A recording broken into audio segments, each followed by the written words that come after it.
তো হ্যালো বন্ধুরা, দেখতে পাচ্ছ আজকে একটা নতুন ভিডিও নিয়ে চলে এসেছি।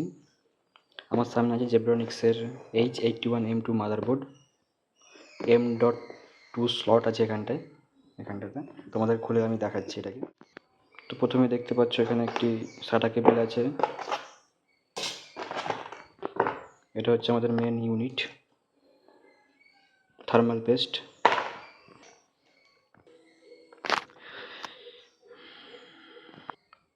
এই যে আমাদের মেন ইউনিট, একদম ব্র্যান্ড নিউ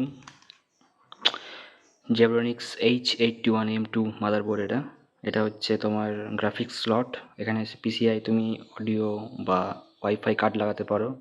এটা হচ্ছে USB 3.0। এখানে অডিও আছে, স্পিকার, এখানে USB আছে। এখানে তোমার তিনটে SATA পোর্ট আছে, একটা 3.0 SATA পোর্ট আর দুটো 2.0 SATA পোর্ট।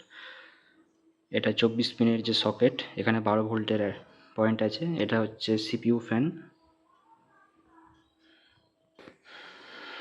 আর এখানে তোমার দুটো DDR3 র্যাম স্লট আছে, যেখানে তুমি 16 GB পর্যন্ত র্যাম তুমি এতে ইনসার্ট করতে পারবে। আর তোমার পেছনে এখানে হচ্ছে এখানটায় 3.0 USB সকেট আছে। এটা 2.0, এটা 2.0 HDMI কেবিল, VGA পোর্ট আছে, এটা ল্যান কেবিল, অডিও পোর্ট আছে এখানে, ইন আউট। এই তো ছোটো করে তোমাদের একটা রিভিউ দিয়ে দিলাম। আর এখানে সবথেকে গুরুত্বপূর্ণ যে বোর্ডটা আছে সেটা হচ্ছে M.2 স্লট আছে, যেখানে তোমার এই বোর্ডটার পারফরমেন্স আরও ভালো হবে। আর এই মাদারবোর্ডটাতে তোমার i5, i7, i3, 4th এবং 5 জেনারেশনের প্রসেসরই সাপোর্ট করবে। আর এতে তুমি DDR3 র্যাম লাগাতে পারবে, আর DDR3 যে গ্রাফিক্স তুমি লাগাতে পারবে।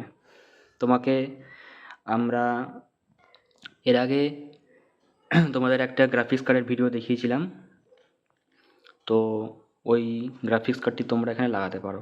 ওটা এই মাদারবোর্ডের জন্য সবথেকে বেশি ভালো।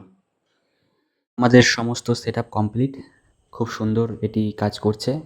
তো এটি বাই লিঙ্ক নিচে দেওয়া থাকলো, তো তোমরা এখান থেকে নিতে পারো। দেখা হচ্ছে পরের কোনো ভিডিওতে, ততক্ষণ ভালো থেকো।